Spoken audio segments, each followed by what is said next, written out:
Welcome to the Bold Money Revolution podcast. This is your source for straight talking, no fluff, business and high performance conversations that add real depth and value to the way bold leaders live, work, and thrive. I'm your host, Tara Newman. I'm here to show you how to optimize your performance as a leader so that you can grow a business that is profit-rich, efficient, and allows you to generate real, tangible wealth for yourself and others. We are here to help you lead with your values, to perform without overwhelm and burnout, and to do your most important work in the world. Hey, Tara here. You want to know the most stressful part of being a business owner? You want to know what that is? It's making sure you get paid for your expertise, experience, and effort. Most service providers have no idea how much revenue they need to keep the business going and to keep you going. Pay yourself too little, and entrepreneurial poverty kicks in real quick. Pay yourself too much, and you don't leave enough money in the business for growth and a cash cushion. When you worked for someone else, things were easy peasy. You met job requirements, and each week, money appeared in your bank account like clockwork. Now it's a little more complicated than that, so it's normal to be confused. After all, how many of us actually got a financial degree at the same time we were starting a business? From my experience working with micro business owners like you, setting a revenue goal is so difficult, most avoid it completely and just hope they bring in enough. It's also why you might feel like you're working way too hard for what you actually take home. Does this sound like you? I hear from women all the time that navigating their numbers and spreadsheets just isn't their jam, and can even be incredibly intimidating at times. That's why I've made it super simple, easy for you to calculate a clear revenue goal so you're able to pay yourself more than enough and to run your business with financial clarity, confidence, and competency. A clear line of sight will make it so much easier to manage your money and build wealth. This revenue goal calculator is programmed based on my work as a Profit First certified consultant, which means you will know exactly how much money you can afford to pay yourself, how much money you will need to save for taxes, and how much money you can put toward the running of your business. All you need to do is key in a few numbers and you're off the starting blocks. So grab your revenue goal calculator right now to get started paying yourself more. Visit theboldleadershiprevolution.com/revenue or text revenue to 415-528-7403. That's text revenue to 415-528-7403. Hey there, everyone. It is Tara Newman from the Bold Money Revolution podcast. I'm really excited today. I'm here with my friend, Charlie Gilkey. He is really in the top 10 of my favoritist people in the world. He is the owner of Productive Flourishing, and he is an author, and he's got books called A Small Business Lifecycle and Start Finishing. And Charlie and I have decided he is gracing me with his presence very generously to bring you some bold truths that I think are very much needed. And prior to recording this, we decided that we're not going to be lobbing any softballs at you today. We are ripping the Band-Aid off. We are going to talk to you like we talk to each other. Right, Charlie? I think that's pretty much it. Yep. That's the truth. Yep. So welcome, Charlie. I am so honored to be here. You said gracing you was the time, and I'm like, I'm honored to be here. And for all the listeners who don't know me, what I will say is, if you're anything like Tara, and you probably are, 100% respect how much of a powerhouse you are and the great work that you're doing in the world. So if we throw a spiritual punch, it's not to make you smaller. It's just to be honest, and let's just have that conversation, because dodging the truth, as you know, does not benefit you. It does not benefit your work, and it does not benefit the folks around you. So I'm just going to start it out that way. I have so many questions for you. Okay. Because I'm like, ooh, I got him captive. He's my captive audience. He's going to answer my questions. I've got things. So first of all, if you don't know Charlie, he's in the small business coaching, productivity space. He is a dynamo in his own right. He's got the most amazing energy. He's a kind soul. Would you like to add anything about your awesomeness into that? Yeah. Well, the thing about it is, and this is one of those things we're working on at Productive Flourishing is while a lot of people know me for my work in entrepreneurship and small business, I actually do a lot of work in corporate as well. Right. Same energy, same vibe. I just have to put the LinkedIn tie on, and so it's really walking into a situation being like, there's a whole lot of halls and mirrors going on here. So let's level set and let's get this going. So that's the only thing I'd add to that. Yeah, awesome. I love that. Corporate needs more folks like you as well. I love walking into corporate just to be a disruptor. Yeah, it's helpful when you can walk into corporate and be okay with being fired. Right. Yep. That's the trick. Right. When you're like, you know what, I could speak what's going on. We can have a real conversation and y'all could not like me. And that's fine. Right. Because that's the dance you get into in corporate is that if you're working there, unless you really, really love your job, and let's be real, that's like 20% of the people based upon most statistics. Mm-hmm. A lot of times you're like, there's a lot of things I want to do, but if I do it the way I want to do it, if I say the thing that needs to be said, I may not have a job. Right. And so I take that into what I'm doing. I'm like, you know what? The best service I can be is to speak the truth and make the changes happen that the people who feel like they can't do. Now, obviously, I know that sounds like the whole white knight thing. That's problematic. But I'm just like, look, I can be fired and be okay. But what about that mom of 4 kids that really does need this job, but needs a change to happen? I'm here to make that shift happen. Yeah. I go in and I say, I'm here to say the things that you can't. Yep. Right. Okay. Yep. So you have questions and that wasn't one of them, or I answered like 8 other questions. Yeah. Okay. So here we go. I'm a productivity person. Mm-hmm. You are a productivity person. Mm-hmm. I find that I am personally very triggered by the anti-productivity movement. Mm-hmm. And I understand that we have misunderstood productivity in this country for the most part. And actually, that's one of the reasons why I left corporate. But I want you to tell me and tell my why productivity is important. So and what it means to you. Yeah, I'm hella curious about the threads of anti-productivity movement, which, there are several going on between the sort of neurodiverse community, between the anti-capitalist movement, between all those different elements of them coming up, between the multi-potentialite thing, no shade on Emily, but just some of what pops up there. But from my perspective, productivity is simply doing the things that enhance your thriving or that advance you towards your thriving. I have been frustrating and confusing for a lot of people for the whole time I've been doing this because you cannot separate productivity and personal development. People who try to do so end up with very systems and ideas that don't work in the real world and just make people worse off either way, right? So, look, I have not met a person really that sounds bad, really about something that doesn't care about people's thriving, that doesn't care about their own thriving, that doesn't care about doing their best work and being their best self in the world. And their best self could be being their best parent, being the best sibling, like a whole full spectrum people. Like that is important. 17 ways to hack a damn shoebox. No, that is not important, right? That is just productivity prawn that we read to feel like we're doing something, right?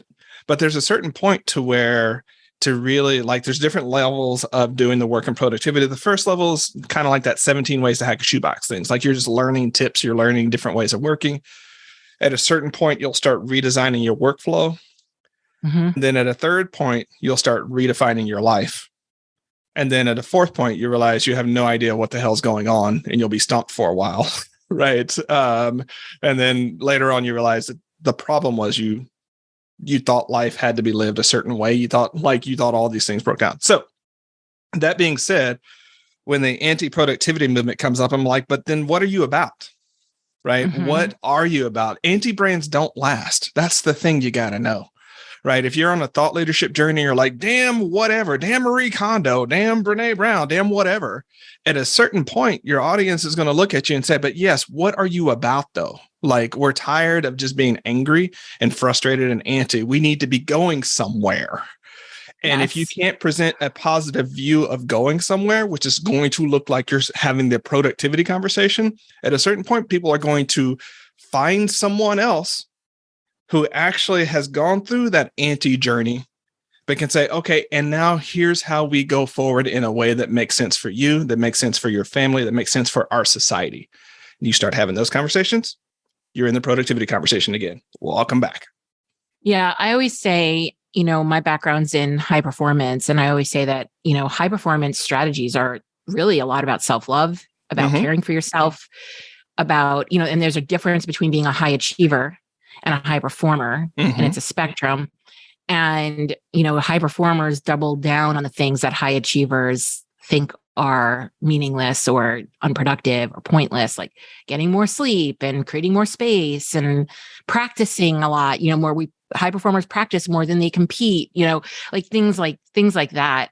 So I'm always curious because I think because I've been so in it for so long, and I'm not tainted by the hacks and the tidbits and the tips and the tricks because I've studied it at a different level, that I'm always like, oh, but I wish you really understood. So thank you for sharing your perspective on that as somebody who is expert. Thank you. Well, what I like about the difference between high performance and high achievement in the way that you said it is high performance is functional. You do the things that help you perform well, that solve some specific goal that matters.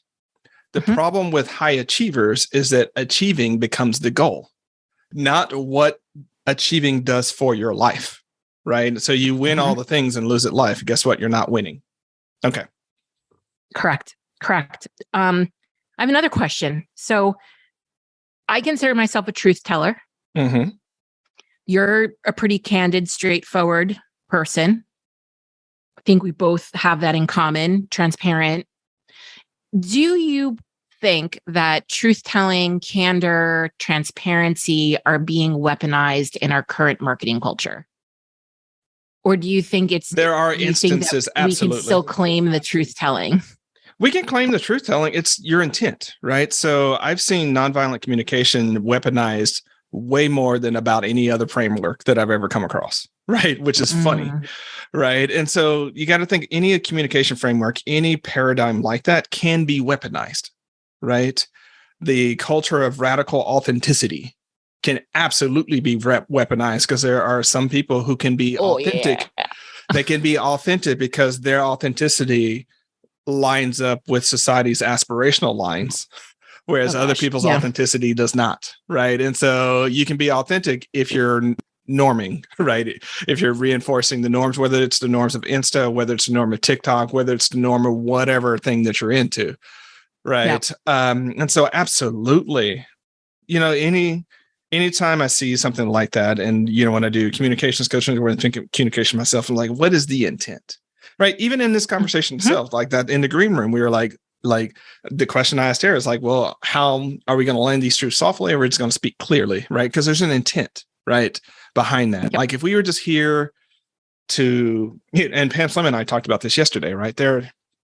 I'll give this example and I will pull it back around. I promise you, Tara. We were talking about, and this will be a public podcast soon, but we were talking about the way events can be designed. There are multiple different ways. You can design suffering and a crucible and all sorts of things in there to break people.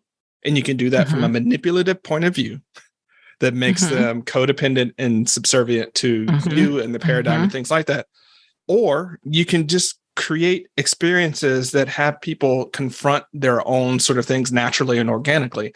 They're still going to struggle, but you're not doing it in a manipulative way. You're not doing it in a way that makes the process or your process or you the real center point. It's them and what they're going through. So I think it's very similar to any of these sort of things. Like if you're really doing it to push people and really thinking about what you want them to do and where you want them to go, you got to be careful about that, right? If you're creating a container that helps them go where they most want to go, you're probably going to be on the right line on that. Thank you.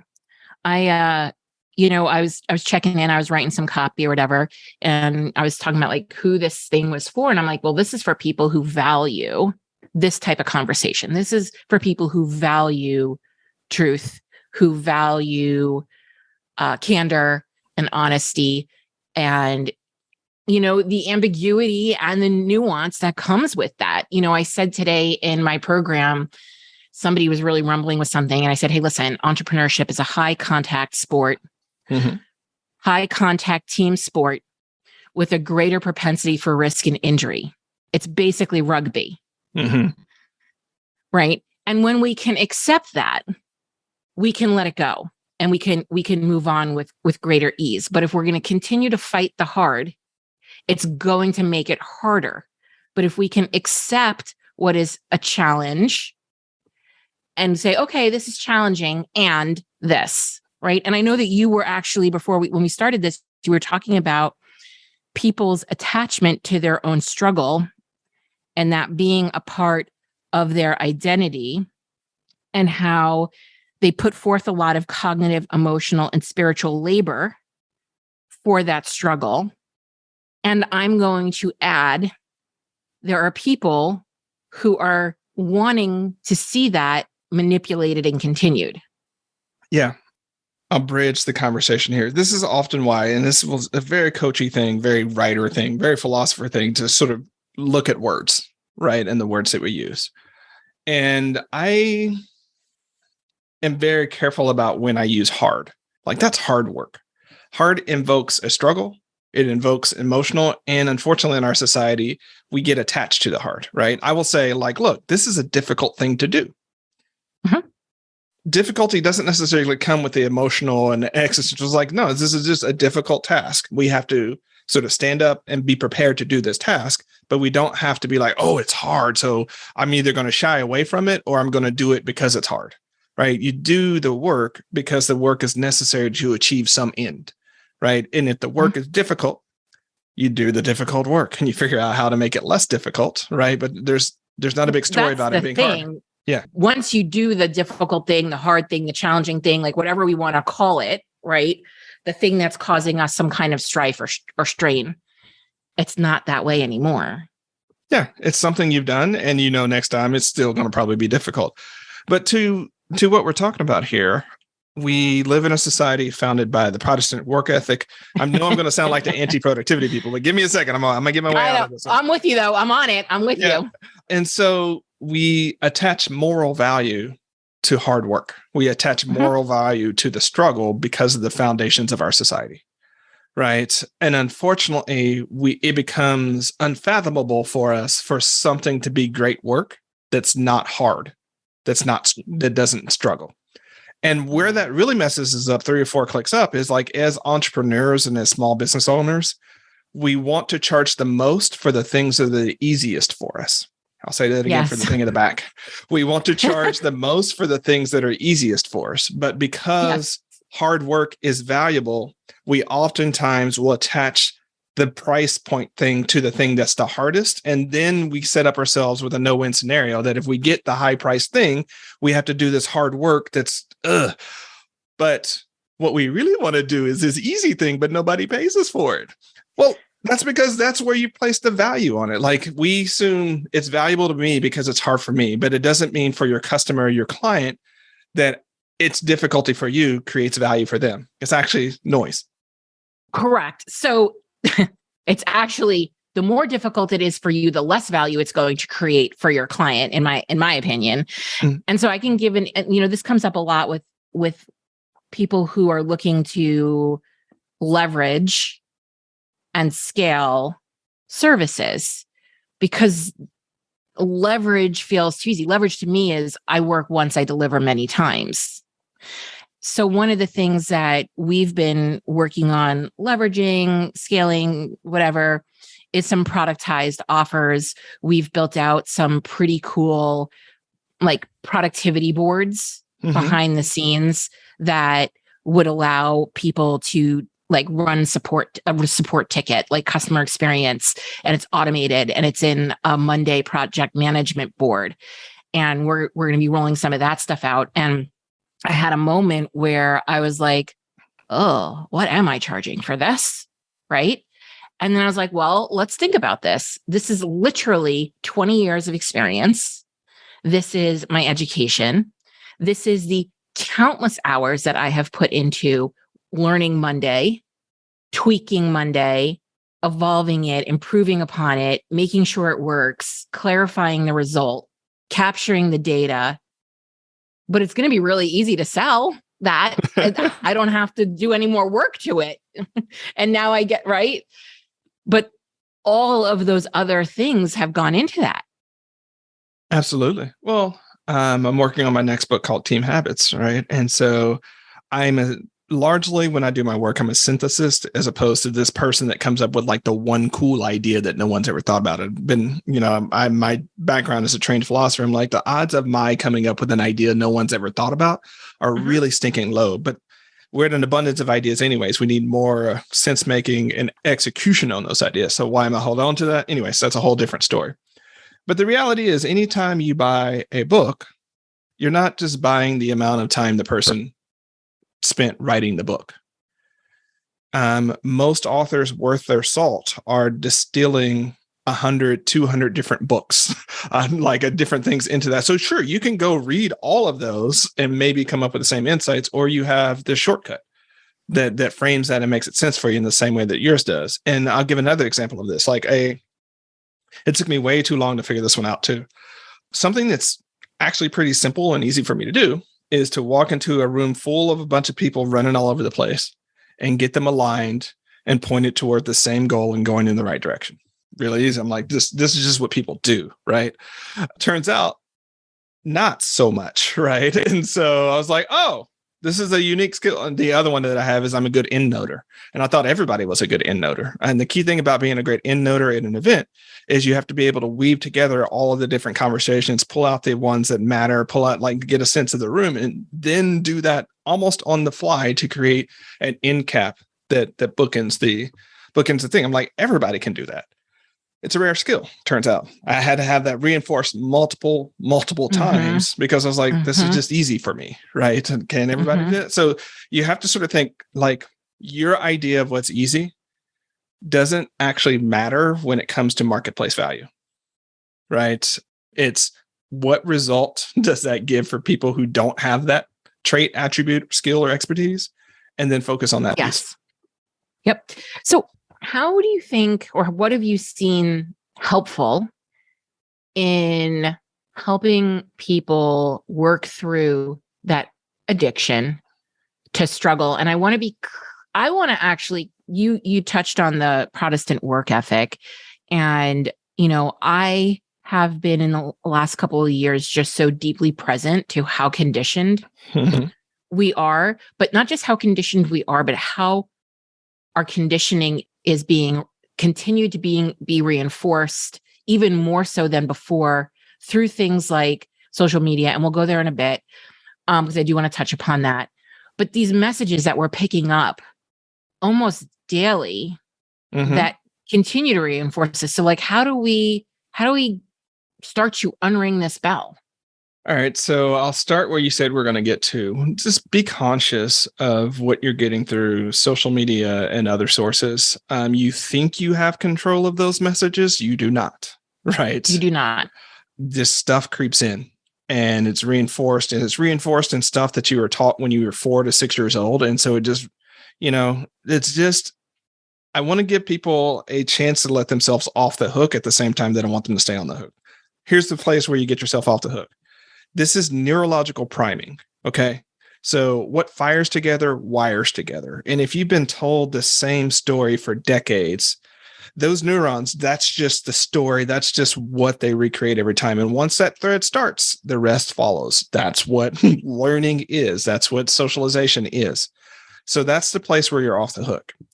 Now, where you're not off the hook is you can stop receiving those messages. So I want to pause here. This is going to sound like from a productivity perspective, people confuse distractions and interruptions, right? Don't make that confusion. Don't make that conflation.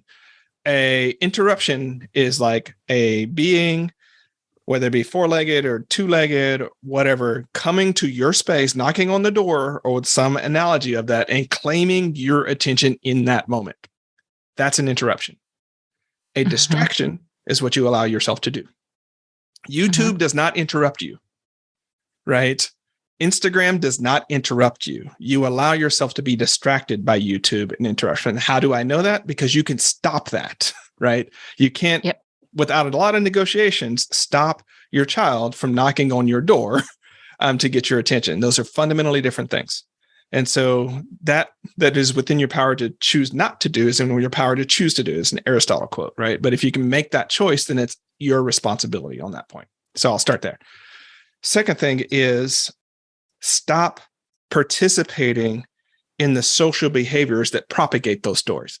Very specific. Oh my God, please. We might have to get heated here. Stop participating. Stop participating in the behaviors that advance that story. So notice how common it is for us all to get together and complain about how busy we are. And notice how awkward it is if you're the person that's just like, actually, I had a really great day. I took a Wednesday matinee, right? I left work early. I had a good exercise. Like there is no space in so many conversations for that. So your choices are to do the socially acceptable thing, which is to pile on about how busy and hard your life is, right? And then that's what your group does. That's what your friends do. In other words, this is how you're prioritizing spending your time together, i.e., this is what you value. Think about that for a second. Yeah, I remember being in some early psych classes in college, and the professor said, "Misery doesn't love company. Misery loves miserable company. Mm-hmm. Struggle loves struggling company. Distraction loves distracted company." The flip side of that's true, though, right? That's the key thing, right? Yeah. Happy people love being in the company of happy people. Company, yeah. Right? Chill folks love being in the company of chill folks, right? Yeah. Successful folks love being in the company of successful folks. We're likely going to end up talking about relationship forming, relationship exiting, relationship management at some point, if not today, then later, Tara. But the thing that we don't realize is the single biggest vector of change that we have is not necessarily ourselves, but changing who we're with, right? We can't dictate where and how we were born, what class we were in, what our skin color is, how we present to the world, all those things we were born with. However, we can choose who we associate with, right? And if you associate with the people and continue the pattern of getting together and talking about how busy you are and how much suffering you're going through. Now, I want to be clear here. There's a lot of power and bonding and talking about the real struggle of your life, right? If you come from an oppressed community and you need to be with your people who can talk about it and understand that, I'm not saying we can't talk about that, right? But I'm talking about for the trivial busy that we glorify, right? The trivial stuff. And that is the stuff that so when I say stop participating in that behavior, have the courage and the boldness to be like, hey, I'm just wondering if today we can talk about maybe the good things going on in our life, right? Interrupt that pattern. And if they're like, no, I want to complain, then you know what you're getting here, right? That's what this group is about. But most of the time, if you take that leadership moment, that personal self-leadership moment to say, you know what, in this very precious time that we have together, let's do something that really matters with each other. And complaining about the trivial is not it. Well, more than one thing can be true at the same time, right? We can be challenged by some things, struggling with something, grieving something, exhausted about something, and want to be moving forward and have a goal and be ambitious. Like I hear from women a lot around like, oh, I need to heal. I need to heal. I need to heal. And I'm always like, yes, we can heal and work. We can heal and move forward. We can heal and make money. Yeah. We can do both of those things. Yeah. And I want to be clear here that I'm not advocating for just the sort of toxic positivity that exists in our society and in our workplaces. So that's not really what I'm talking about. Like, I'm not trying to force people to be happy and the bright side and all that sort of jazz, right? But I'm just saying, if we want our minds and conversations to shift, someone has to introduce the shift. Right. And if we understand that all of our storytelling about struggle is reinforcing the value of struggle and the necessity of struggle and, all that sort of whatnot, we're going to keep getting what we're getting. And so I'm not saying at all that you can't talk about the hard. I'm not going to go the whole toxic positivity thing, but life is more than the struggle. Life is more than hard, and it's more than the tyranny of the urgent. How are you going to bring that to your people so that you start talking about it? Yeah, I think about this a lot with small business ownership and with entrepreneurs, because I think we sell entrepreneurship as something that's very like sunshine and rainbows and easy and path to riches, and it can be those things. And it is also can be a lot of pressure. It can be stressful. It can be, murky. It's not always like a clear path. It's not comfortable, and so for me, it's like, let's just say it the way it is. This is a huge learning curve for some people. This has an element of stress. It has an element of uncertainty. It has all of those things. It has an element of complication. Okay, great. Yes. Because the less time I spend trying to tell myself it's something different, the more time I can spend on moving forward and moving out of that place in that moment, that it's like, where do I want to put my energy? And so when I say, yeah, this is a struggle. Yeah, small business owners have mental health challenges. Yeah, like this isn't always the path for riches, right? It's to say yes, and now let's just get on with it and do the things that are going to lead us to the better place. Yeah. It's like when you see the cage, are you going to leave the cage or are you going to stay in the cage? And to what degree are you going to own the parts of the experience that is the cage that you made? Oh, yeah. What was that? I think that was in Michael Singer's, oh gosh, I'm going to forget his book, but he talks about like you're decorating. I think it was his book, that you're decorating the cage. You're either decorating the cage. Like, I am. I think it's a Rumi quote of like, why do you allow yourself to stay, or why do you keep yourself locked in the cage when you have the key? Yeah. Right. Untethered There's something. Souls, name of his book. Yeah. So here's the other thing that we're going to say. Yeah, I'll speak to both truths. Like in this moment, maybe this morning, I don't know if I feel like it right now, but this morning I was like, man, I got a few buddies that have recently gotten some really great jobs. And I'm like, man, it'd be so cool to have that job right now. There's so many things I'm thinking about right now that I'd just rather not. I don't want to be having some of these conversations. Right. So Tara, on Monday, we're recording on Friday. On Monday, I am a month out from turning in my manuscript from Team Habits. Right. We're building Momentum, which is our software as a service productivity app. We got some other things going on. There's just a lot. And I was like, you know what?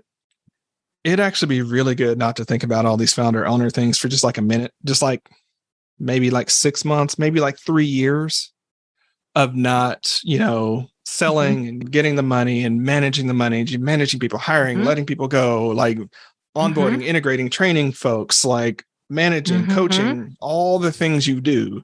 I'm like, I could just do the thing for a little bit. Right. That's real. And I know, I can speak to it because it's not like I'm going to go get a job tomorrow. I'm not. And if I did, that would be friggin' okay. Right. But I know that job is going to have things that are going to be a pain in the ass. Like someone can tell me to be somewhere at a certain time in the morning and I can't negotiate my ass out of it. All those different things that come with it. But I think people don't let themselves really be like, you know what, this thing that I'm doing is difficult right now. I'm going through a bit of a crucible. I'd rather not be doing it.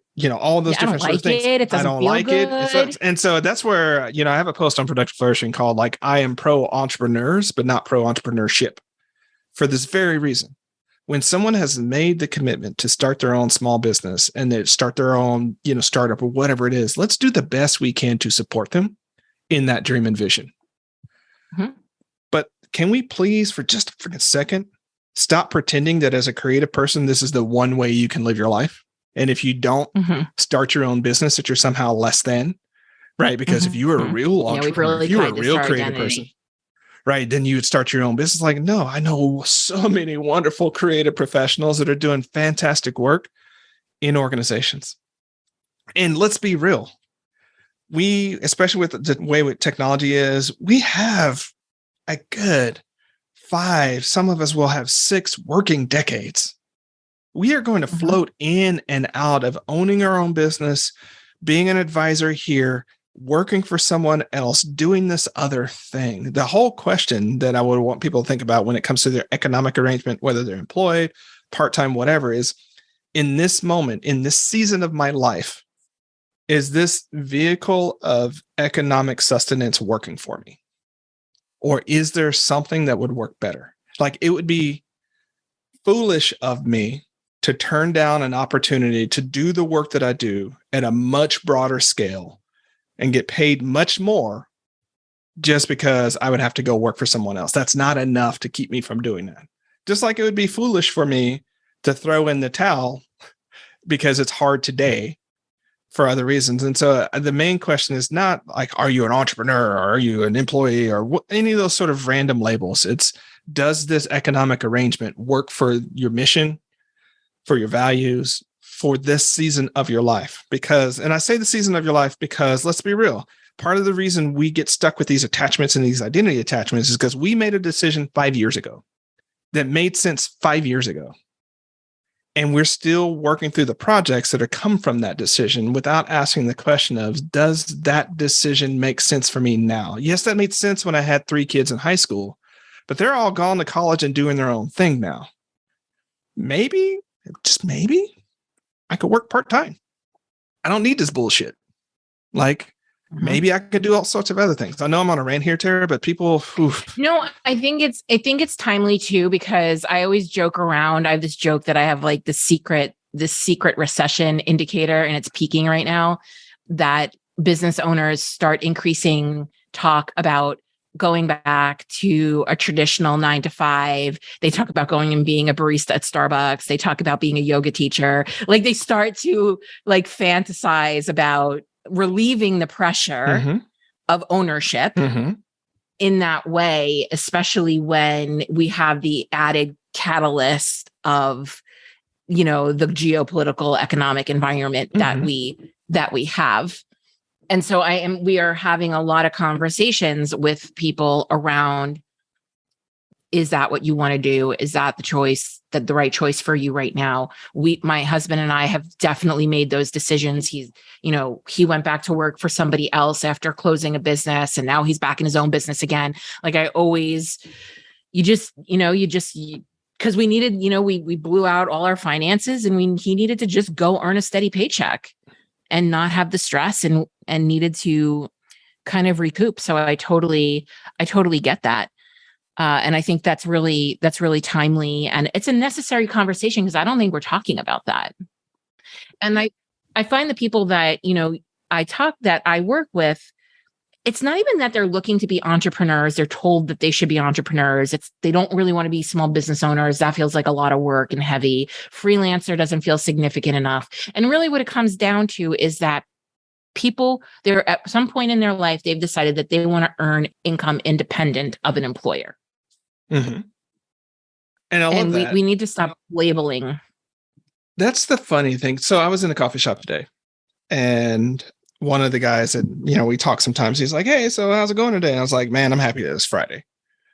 And he's like, "Cool." It's like, what's making it? It's like, aren't you, like, you're not accountable to anybody, are you? Because he knows I own my own small business. Like, you're not really accountable to anybody. So like, yeah, it's just, we're just swinging in the breeze over here. Right. And so I was like, that's such a weird way of thinking about it. Right. Because I'm like, well, I guess that's one frame. Like, I don't have a boss in that traditional way, but I'm in constant collaboration with a whole bunch of other people. Like, I'm not just going to be like, it's Friday, I don't feel like working today. Screw Tara and this podcast, like, whatever. Right. And so I'm like, we're always accountable to somebody.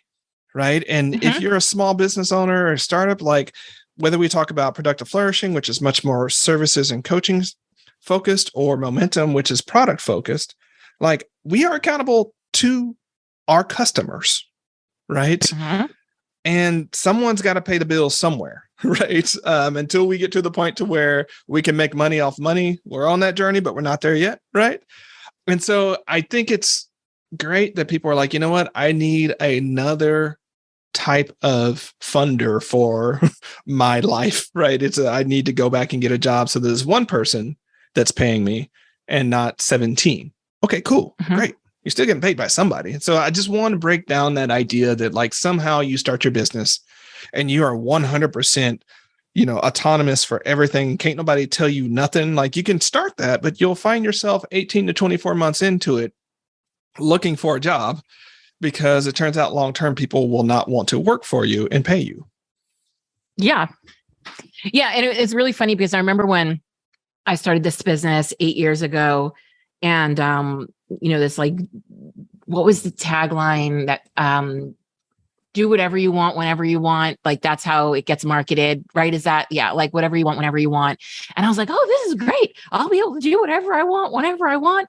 And I remember like maybe a couple of weeks into that, and I'm like, heck, this isn't productive. Nothing's getting done. I can't just go for lunch with my mom in the middle of the day and then expect to come back and like get stuck into deep work. Like there needs to be a plan here. And like, yes, I can go for lunch with my mom, but it's probably going to be on Fridays when it's like my less heavy day. And because there's still things the things still need to get done. And that's actually really funny because what I can speak to from my husband's experience of having a business, going back to work for somebody else, and then coming back and having his own business again. When you have the predisposition, the bias toward ownership, accountability, you take that wherever you go. Mm-hmm. And he was like, I'm owning a lot of stuff here and I am not the boss. And I've said to him, I'm like, you're not allowed to work for anybody else at this point because all you do is recreate ownership and accountability and let somebody else who's supposed to have the ownership and the accountability off the hook, but not get paid the way they're paying themselves and not get treated the way they're paying themselves, right? So like you completely lose the autonomy, but you do all the things. We're not doing that anymore. So like that's your assignment. You need to work on that if you want to ever go back and work for somebody else again. And I'm the same way. Like, I've got a strength around responsibility and I like being accountable. I like the concept of ownership. And so this works. And I own whatever comes with it. Yeah. Most people should be so lucky to have a partner like you that can just call them on that because that's a common path to suffering is being over responsible for things that they're just not things that you can control or influence or have the authority to make any decisions. And it wears folks out. Whether, again, we're talking about corporate is a very big thing in corporate, right? But even in small businesses and entrepreneurship, like you just own way more than you reasonably can. Now, what's interesting, Tara, is part of when we're hiring on the market, we actually look for people who have started their own business and closed it down and don't want to start another business. Yep. And part of the reason we look for that is like we say it, and the team may have neutered this a little bit, but on our job applications, it used to say would-be entrepreneurs need not apply. Mm-hmm. Right? Because if your real goal is to like learn how to start a business three years from now, right, and do all that kind of whatnot, then you're in this for a different reason, right? So we just said about it up front because I can sniff that out, right? But why we look for people who have closed their own business, don't want to start another one is because one, they get the journey of being in a small business and startup. Yeah. Mm-hmm. Sometimes they can have really good boundaries about things, right? Other times they overreach like what you're talking about. But three, they have the ability to be like, you know what, things are kind of a mess. We can figure this out. It's okay. They've learned that bit of resiliency, but it's not just like that sort of pipe dream of like, the other hard hire in a marketplace or the person that like this is their first or maybe second job out of college. That's a hard hire, right? Because there's a big idea of what the world of work should be. And they're learning from you that the world of work is not like what their parents have told them and what they learned in college. And so that tends not to work out for a lot of folks. But yeah, I think, learning to get to the perspective of truly owning what you can be responsible for and letting go of the things you can't, whether you're talking about being an employee or an entrepreneur, is just so valuable to do. And it's one of the hardest journeys of this life.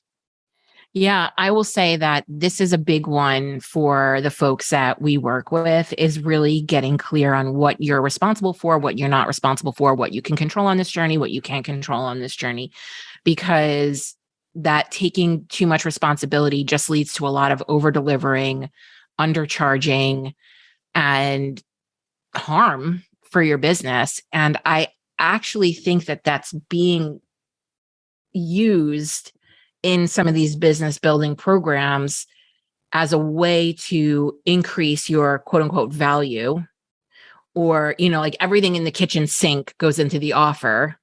So you can charge more, rather than learning and understanding how to truly communicate your value and position what you do for a premium offer. It's like, and I have a Facebook group, and I have a this, and we do this, and now they want this, and now we're giving them this, right? And it becomes like really, really harmful financially, emotionally, all those things. That, and it actually degrades your relationship with your customers and clients, right? Mm-hmm. Because then they feel like crap because you created this kitchen sink experience. It's got 18 different touch points in all the different ways, and they can do 3. And so they're like, well, I'm not getting the value because I can only do 3 of the things, and I'm paying for 18 things. And it's like, how about you find the 3 things that are making the biggest difference to people, focus energy around that, and subtract the rest, right? But I think people don't think about that, right? Like, how does it feel when you're a customer and you've been run through a kitchen sink thing and you're not able to use it, but you have told yourself, because you've been told by them, that this is where the value is? You feel like you're not getting your money's worth, right? When the fact of the matter is, you might be getting your money's worth out of like 1, 2, or 3 things, and you can make peace with that. And if we were being honest with and in true partnership with and things like that, we might be able to tell the product creator or the experience creators, like, actually, it was just those 3 things. And you might make people's lives easier if you got rid of the rest, because it's just causing us overwhelm and it's harder to keep up with, right? So focus. Yeah. What creates value, not what creates work, not what creates an inventory of stuff. The illusion of value. Yeah, what creates value? And do your customers and clients put value on that thing that you think creates value? And if you get that sort of figured out, work that, like, lean into that. And you might find that there's 80% of it that's just noise at a certain point. Yeah, I think the real, I talk about this a lot, and I just want to bounce this by you, but I think like the real work when it comes to running a business and earning income independent of an employer, maybe the competencies are not what people think they are. And I think the competencies are more around being able to focus, taking consistent action, and being an agile learner than they are. I think that's the difference between competency and skill. So you need to have certain skills, but you need to have the competency or the ability to then focus, take action consistently, and, be an agile learner. And sometimes I find that the online business space is the antithesis of that. And so I do want to first say, I will preface, I do really appreciate social media. I have met so many people, you being one of them, but I use social media very differently than a lot of people. I'm more of a listener. I'm more of a behind the scenes relationship builder, connector in that way. But what would you say for business owners who are looking to the online business space for their business education, and maybe getting caught up in this matrix of distraction, faux work? Any tips, any advice, any opinions? You could disagree with me. I mean, have at it. Yeah. So let's do a little bit of framework hacky sack here, right? I would say what we're always looking for is that difference between capacity and utilization, right? Mm-hmm. And I think, especially people listening, because I just happen to know you and I happen to know some of the folks in here, is super high capacity. And the trick is sometimes they want to keep developing more capacity, and that's not their leverage point. Their leverage point is the utilization, which is where we start talking about focus, is where we talk about like doing things. And so like I've seen way too many people be in year-long sales programs to avoid having sales conversations. You should just, I wish you all just saw my face. I'm like, Right. And I pick on that because, one, we don't, in our society, at large, we don't arm women with the skills of sales. So in our societies, we make women the responders and not the initiators, right? So you got to understand that sales a lot of times is about proactive initiation. And we've unfortunately created the sort of socialized damsels and, people are asking the question. And so women just don't like, oh, I can actually choose who I want to work with me and then ask them and invite them to work with me. Yes, that's sales actually. Right. And so I see a lot of that going on because they're like, well, I need to get more confident. I need to get more capacity. I need more tools. And it's like, actually, you probably just need to be rejected about 3 to 5 times and learn that you're going to be okay. Right. And fumble through it in a lot of different ways. And that's oversimplistic, but at the same time, it's not. Right. I'm like, when I'm working with really novice coaches and consultants are like, well, I got to work on marketing and I got to build the website. And I'm like, what we're going to do is create a Google Doc that says what you do. And then we're going to actually talk to people about what you do and ask them to do that with you. And like, what about the website? I don't care about the website. I care about getting you paid and having you learn this thing. Right. And so I think when you start going into the online sales space, understand that most of the ways in which they're going to tell you how to grow your business, like 80% are going to revolve around digital marketing. And here's why it's going to be digital marketing, because that's how they're getting you. Right. Now, how you might need to get your customers is probably not digital marketing, because you're going to be competing with them. You bought from them, so why would people buy from you? So you end up in this weird circle to where you're learning the tools that worked on you, but there may not be enough more of you left over to use the tools that worked for you. So understand that, and understand that most early stage business problems actually are not about marketing. They're about positioning. They're about sales. They're about clients, like effective service and product delivery and transformation. That's really what you should be focusing on much more so. So I hereby give you permission or challenge you to stop messing with the website. Stop picking the 82 different social media platforms that you're going to seed and feed. And maybe have a real conversation with a real person about what transformational journey you're guiding them along, whether it's a product or whether it's a service. I don't care, right? Have that real conversation and do the bold thing of asking a real person in real time to buy that thing. Please do that, right? You will, 1, make more money faster, but 2, you're going to learn what you need to learn in the earlier stages of your business journey. Now, once you get to the point to where you can't sell anymore because you have so many clients, or you just can't make those phone calls. Now, you got me on a rant, Tara. You're going to have to pull me off this rant. No, I'm not touching you. You keep going, man. I'm just sitting here eating the popcorn. If another person comes to me and says, yeah, Charlie, but what you're talking about takes a lot of time and I got to grow my business. And I'm like, okay, especially if you're in a service-based business, it's like in the earlier stages, you're doing one of 2 things. You're either selling or delivering. And if you're not delivering, you're selling. And if you're delivering to the degree that you can't sell, then maybe you don't need to do that.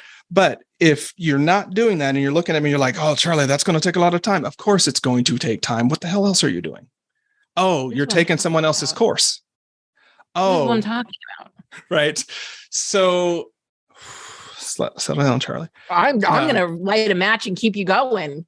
I'm like, so much of your early stage journey is not about that, sort of digital marketing focused sort of thing. Every channel currently, there are a few that have emerged over the last couple of years, but podcasting, incredibly saturated. I'm not telling you not to start a podcast. Not saying that at all. Understand that the people selling you how to start and grow a podcast probably started when it was easy, right? They started in 2010, 2012. I will tell you, if you're starting your podcast in 2022, it is a different landscape. Social media, the same. Webinars, the same.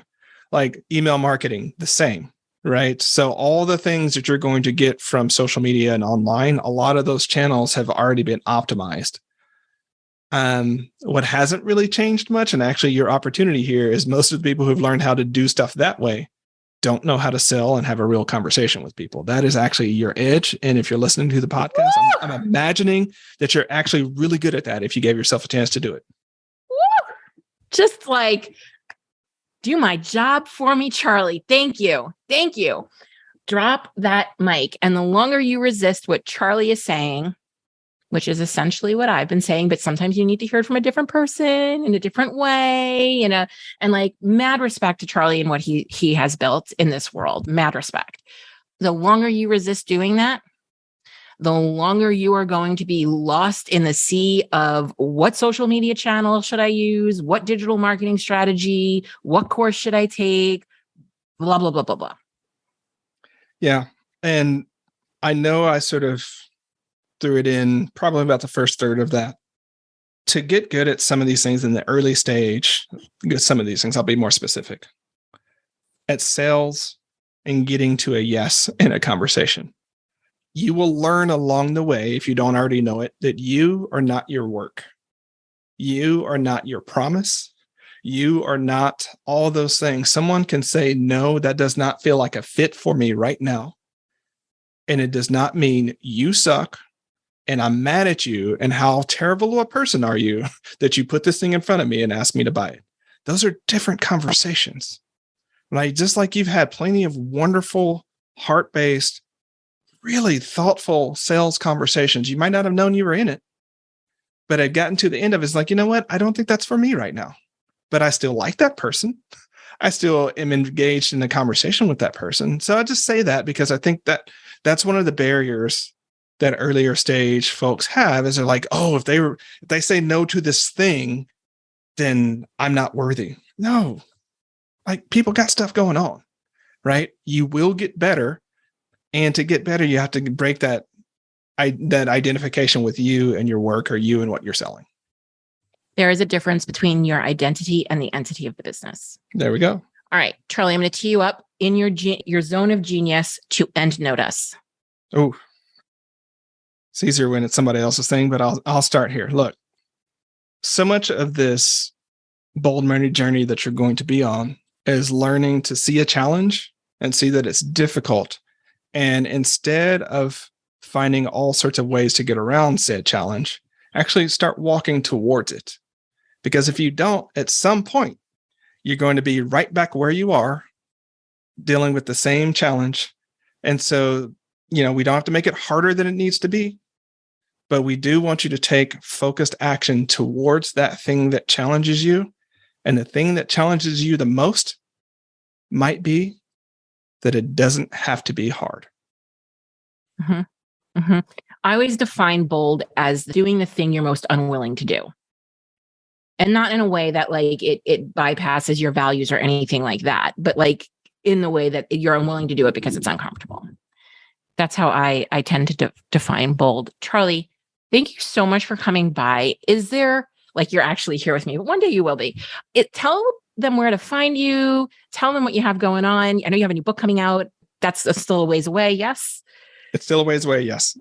So to this day, all roads still lead to productiveflourishing.com. So if you like anything that I've said here, or you're curious about how momentum can be a productivity coach in your pocket, you can learn more about that at productiveflourishing.com, as well as updates about Team Habits and when that's coming out, or Start Finishing, which really does help people do what it says it does. Right.